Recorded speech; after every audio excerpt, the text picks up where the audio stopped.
Okay, baby, I'm going out now. Okay, All right, Joey. I love you. Oh, shit, did I just say that?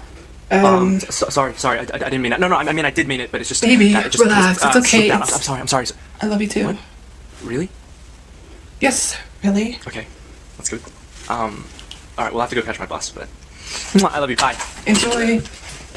Permit things or access who really knows regulations. We'll go ahead and listen to them. I don't know, they told people. Whoever was like writing the permits. She believed the world owed her everything. Money, sympathy, even forgiveness for the unforgivable. Fueled by delusion and manipulation, enabled by thousands who watch her spiral, blind to the tragedy she was creating. On March 11th, 2025, her brother paid the ultimate price for her pride. This is Tophiaslydell, born June 6, 1994, known online as Tophiachu. She's a 31-year-old TikToker from Albuquerque, New Mexico, with over 421,000 followers. Known mostly for her chaotic live streams, begging for donations, and being what the internet calls a lolcow.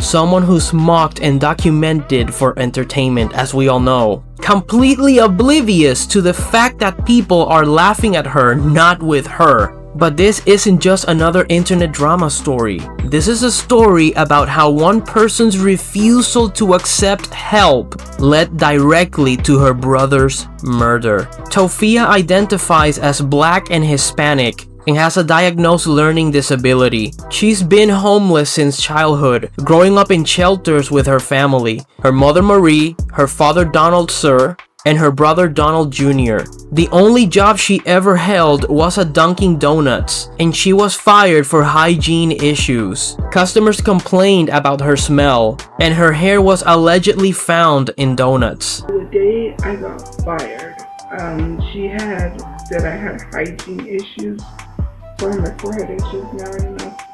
She said I had issues, so I came in. Since then, she's refused to work, calling herself an influencer and living off TikTok donations and Cash App handouts. Her family lived in an apartment for about 8 years and they were evicted in February 2023. The reasons? Her father repeatedly set fires inside the apartment.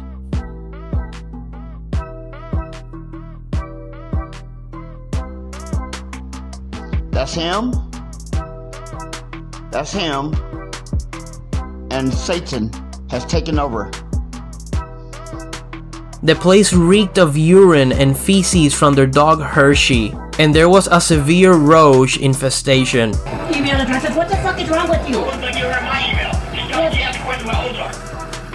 I don't care. You don't have Ozark, just hang up. I can barely get reception outside the old town center. It's the same thing as switch to Verizon.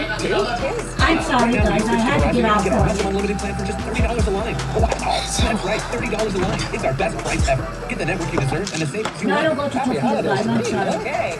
Visit your local Verizon store, shop online, or call today. Verizon. I'm sorry, I shouldn't have said that, but... Neighbors couldn't take it anymore. After eviction, they bounced between motels until they ran out of money and ended up living in a car. Tophia started gaining attention on TikTok in 2020 with her boss's daughter POV videos, where she duet with Asian men in romantic scenarios. These videos went viral. One got 2.3 million views. But people quickly noticed her obsession with Asian men, particularly BTS member Jungkook. But then they turn their back and I'm like, boo, and they're like, hey, how you feeling?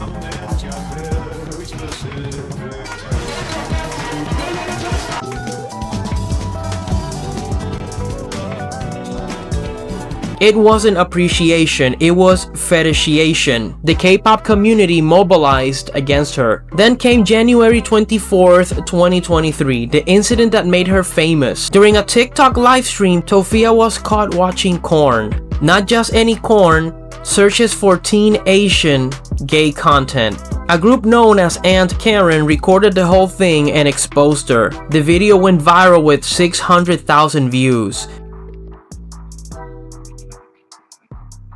She's looking at the chat to see if we saw that Cornhub tab. Why'd I do that? It literally, look. Tell me that's not Cornhub.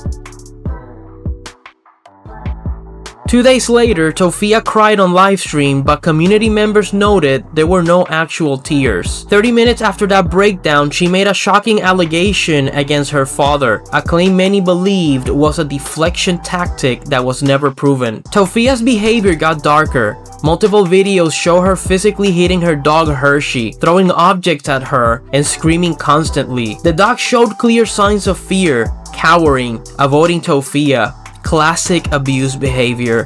The family's apartment and motel rooms smelled overwhelmingly of dog urine and feces because she refused to properly care for the animal. In early 2023, Hershey disappeared. Tophia claimed the dog ran away after being chased by another dog. But her story had inconsistencies, and she showed zero urgency in searching. The community created hashtags RIP Hershey and Hershey is finally free from the shoes. The dog has never been found and is presumed dead. She also had a cat named Peaches that was caught on livestream being thrown. At least I still have my... Ow! Ow! Get down! Ouch!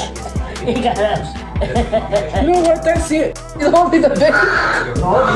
She's really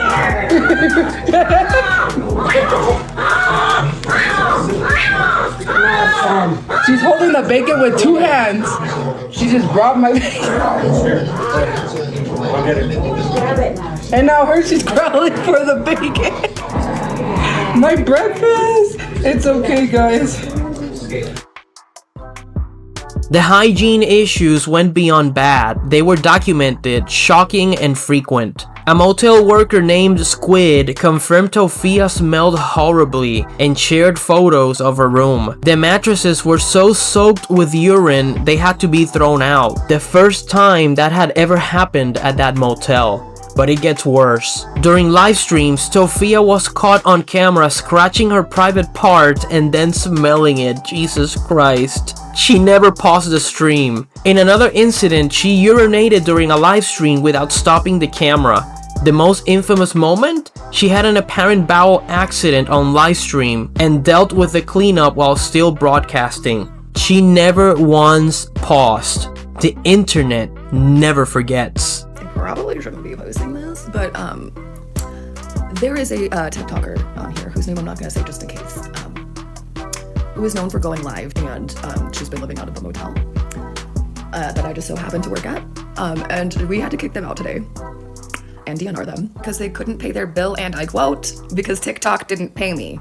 They were disgusting, and I can confirm her room was disgusting. I can also confirm that when they were kicked out this morning, they parked outside of the parking lot and their mom or grandma took a shit on the sidewalk. They're as disgusting as you think they are. I cannot describe to you the smell that was emanating from that room. I could even smell it on her brother when we would pass each other when I was on my way into work and he was going to the Circle K up the street. I only ever went in their room once, and that was like the week after they got a clean notice, which means that their room was so disgusting that we almost had to kick them out and they had to clean it up to not get kicked out. It was still disgusting and it smelled like ass. I'm pretty sure we had to throw away every single set of sheets that we gave them. They refused to ever let us actually come in and clean, which is part of the reason they got kicked out. And I will do everything in my power to get you pictures and videos of that room, because no one that I work with gives a shit. I mean, there's really not anything to tell except for the fact that they were just disgusting people and you could smell their room a mile away. They only ever wanted sheets. They would barely ever let us into the room, not that we wanted to go in, because it was disgusting. Tophia is notorious for scamming DoorDash. She constantly orders food, receives it, then demands refunds claiming items were wrong or missing. The pattern is so established, she's known in the delivery driver community, but the DoorDash scams pale in comparison to her GoFundMe fraud. While the family was homeless, Tophia spent $500 on Comic-Con tickets. Not once, but twice. $1,000 total on entertainment while they had no stable housing. She allegedly created GoFundMe campaigns for rent and bills, then used the money for these trips. Tophia and Tophiachu spotted at Comic-Con in Albuquerque. That time Tophia was caught at Comic-Con, even though she was $3,000 behind in rent. You want a reason to lie and say, oh, you spent GoFundMe money on Comic-Con, when I literally made a GoFundMe after Comic-Con. And the issue that was being brought up was if I was a scammer. Mind you, you guys derailed the conversation of that live and made it about me being a racist, predator, all of that stuff, and never even got a chance to address if I was a scammer. And because I had to address everything else, everybody just assumed I was a scammer. Because I went to Comic-Con without even explaining that I bought those tickets before I knew my rent was due. Hello? So then I just decided, you know, let me try to get the rent paid. But the reason why I still had the GoFundMe up is because you had to get approved. And I was like, just in case we don't get approved, we would still need the $3,000. We got approved, but they refused to give us the owner's name to get all their money paid. And when me and my brother went to Comic-Con, that was like, it was close to Comic-Con. It was already too late to sell tickets. When we went, that's when we had found out. And this was after I had bought the tickets, because I bought these tickets on pre-sale. I didn't know anything about the rent or anything about that until it was almost close to Comic-Con about to happen. Tophia gets evicted. Huh? We're screwed. What? He hasn't been paying the rent. We owe $2,000. 3-day notice of non-payment. I told you they were piling it up. Last minute, and no one's gonna buy $400 tickets last minute. People don't got money like that.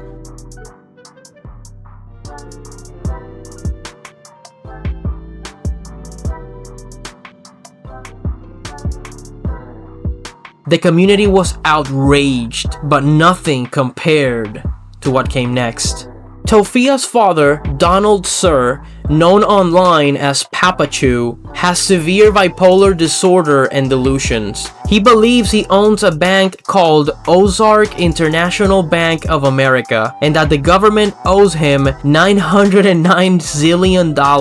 He posted explicit content online, set fires in the apartment, and was arrested multiple times. He desperately needed consistent psychiatric medication. In October 2025, videos surfaced of Tophia admitting on camera that she tampered with her father's psychiatric medications. Not once, multiple times. The videos are titled Slophia admitting to messing with Tophiachu's meds a second time. This is potentially criminal. Tampering with bipolar medication can cause manic episodes, psychotic breaks, dangerous behavior, even death. The community believes this directly contributed to his fire setting, his arrests, and the family's eviction. They over-medicated him, and we lowered the dosage to wait for the medication to come down, and because of that, he got really sick, and he started posting stuff he shouldn't have been posting online. The VA overdosed him,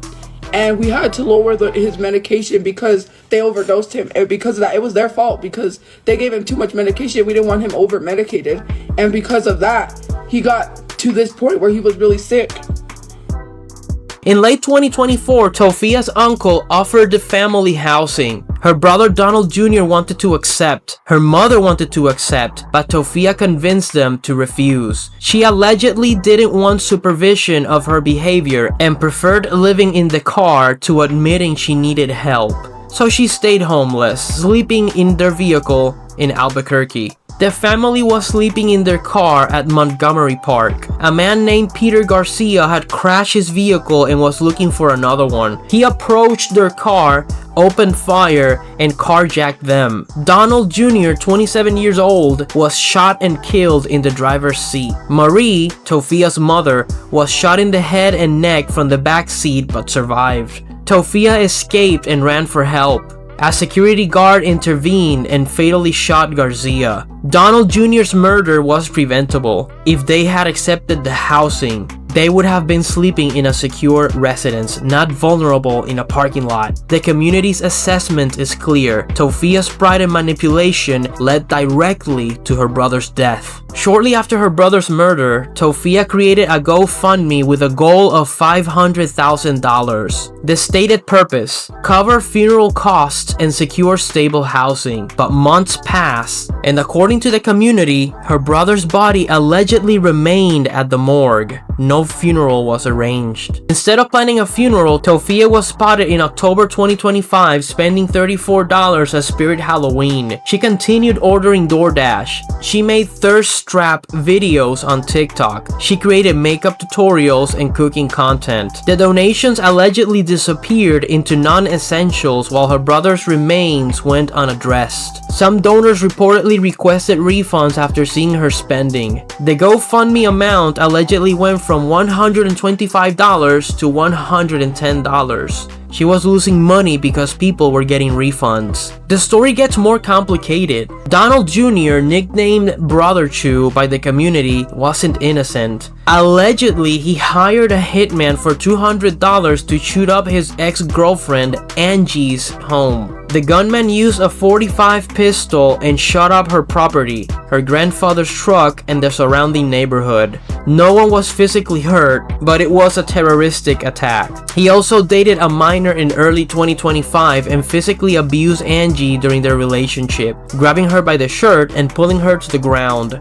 The community's response to his death was split. Some showed sympathy, no one deserves to be murdered. Others pointed out the karma. He hired gun violence and died by gun violence. Again, allegedly. The situation is tragic and complicated. He was both a victim and a perpetrator. 7 months after her brother's murder and her mother being shot in the head, Tophia is still homeless. Still living in the car with her mother, still creating TikTok content, still begging for money. Her main Reddit community, Tophiachu, was banned in October 2025, though the community simply migrated to Tophia, which now has 2,000 weekly visitors. She's been spotted around Albuquerque continuing her routine, live streaming, ordering delivery, spending on non-essentials, no job searching, no behavioral change, no apparent remorse. Her caseworker reportedly denied her a housing voucher due to her refusal to work and her problematic online activity. Adult Protective Services reached out to the family multiple times, but help was refused. Tophia represents a perfect storm of untreated mental illness, generational poverty,